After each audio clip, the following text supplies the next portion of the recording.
এই মেয়েটা কে বল না প্লিজ। একজন মজনু চলে আসছে।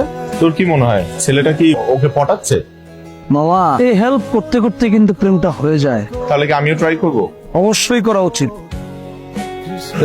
আমি স্যারের সাথে কথা বললাম, 1 টাকা বাকি রাখলেও হবে না। তাহলে আমি এখন কি করব? 20,000 টাকা কোনোভাবেই ম্যানেজ করা যায় না? আচ্ছা দেখি কি করা যায়, পেপারস গুলো রাখো। আচ্ছা আমি কি কোনো হেল্প করতে পারি? কিন্তু টাকাটা ব্যাক দিতে হবে কবে? যেদিন পারবে সেদিন। 5 মিনিট দাও।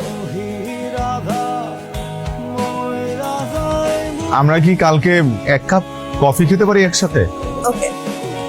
তোমার শরীর কি অবস্থা এখন? আগের মতোই শ্বাসকষ্টের একটু বাস।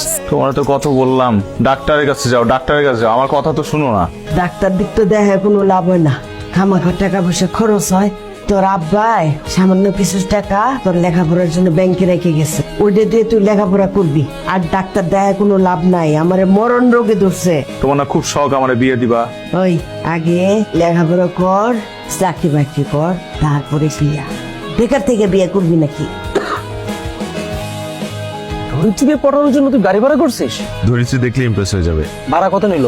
4000। একটা মেয়েকে পড়ানোর জন্য তুই 4,000 টাকা খরচ করবি? 4,000 টাকা? এই এতগুলো টাকা টেস্ট, এতগুলি টেস্ট না করে ওষুধ খাইলে কাজ হবে না? আপনার অসুখটা ধরতে হলে সবগুলো রিপোর্টই লাগবে।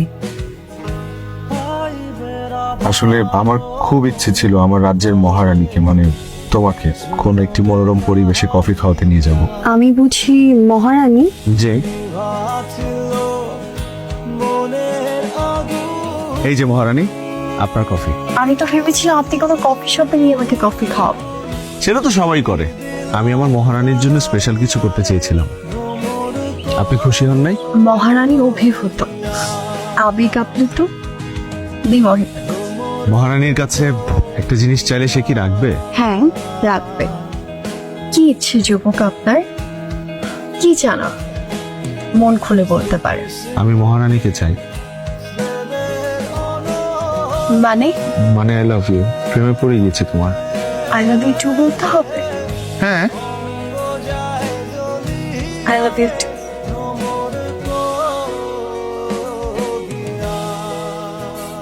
কি সামা?